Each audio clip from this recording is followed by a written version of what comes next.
Số mắc COVID-19 giảm sâu, gần 66.000 F0 tại 61 tỉnh thành. Ngày 2 tháng 4, Bộ Y tế cho biết ca mắc mới COVID-19 tiếp tục giảm trên toàn quốc, với 65.619 F0 ghi nhận trong ngày. Hà Nội vẫn đứng đầu cả nước với 7.423 ca mắc mới. Tính từ 16 giờ ngày 1 tháng 4 đến 16 giờ ngày 2 tháng 4, trên hệ thống quốc gia quản lý ca bệnh COVID-19 ghi nhận 65.619 ca nhiễm mới. Trong đó 3 ca nhập cảnh và 65.616 ca ghi nhận trong nước, giảm 6.939 ca so với ngày trước đó tại 61 tỉnh. Thành phố có 42.193 ca trong cộng đồng. Hà Nội tiếp tục đứng đầu cả nước với 7.423 F0, tiếp đó là Đà Lạt 3.999, Nghệ An 2.911, Yên Bái 2.883, Phú Thọ 2.770, Bắc Giang 2.439, Quảng Ninh 2.378, Lào Cai 2.283, Hà Giang 2.016, Thái Bình 1.911, Quảng Bình 1.857, Bắc Ninh 1.758, Vĩnh Phúc 1.706, Lạng Sơn 1.668, Tuyên Quang 1.497, Bắc Cạn 1.479, Sơn La 1.319, Hà Nam 1.158, Thái Nguyên 1.134, Cao Bằng 1.111,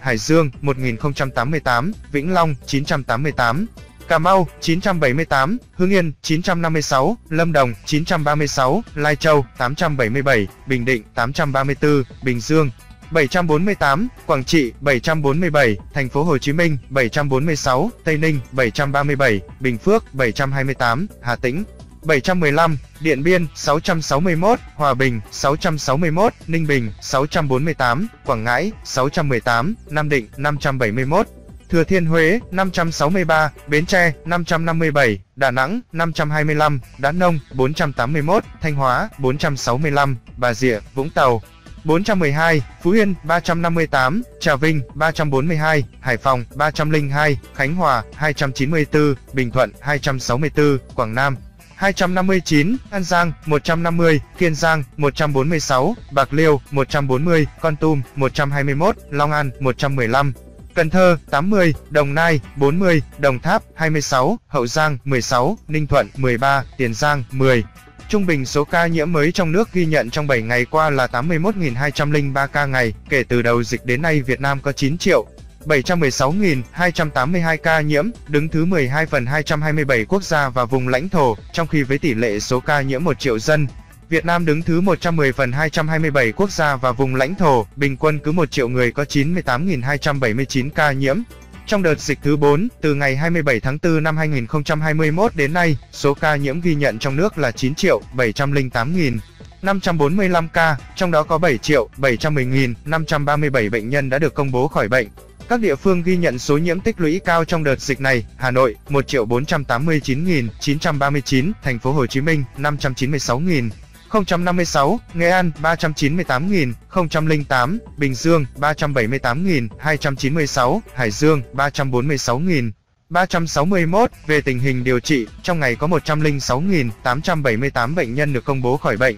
nâng tổng số ca được điều trị khỏi lên 7.713.354 ca. Số bệnh nhân nặng đang điều trị là 2.276 ca, trong đó, thở oxy qua mặt nạ 1.770 ca, thở oxy dòng cao HFNC 218 ca, thở máy không xâm lấn 64 ca, thở máy xâm lấn 224 ca, ECMO 0 ca. Về số bệnh nhân tử vong, từ 17 giờ 30 phút ngày 1 tháng 4 đến 17 giờ 30 phút ngày 2 tháng 4 ghi nhận 37 ca tử vong tại Hà Nội 4, Quảng Ninh 3, Trà Vinh 3, An Giang 2, Bạc Liêu 2, Bến Tre 2, Bình Định 2, Bình Dương 2, Hậu Giang 2, Kiên Giang 2, Sóc Trăng 2, Cà Mau 1, Cần Thơ 1, Điện Biên 1, Hà Giang 1, Hòa Bình 1, Lâm Đồng 1, Lạng Sơn 1, Nghệ An 1, Tây Ninh 1, Thành phố Hồ Chí Minh 1, Vĩnh Long 1. Trung bình số tử vong ghi nhận trong 7 ngày qua là 44 ca ngày. Tổng số ca tử vong do COVID-19 tại Việt Nam tính đến nay là 42.563 ca,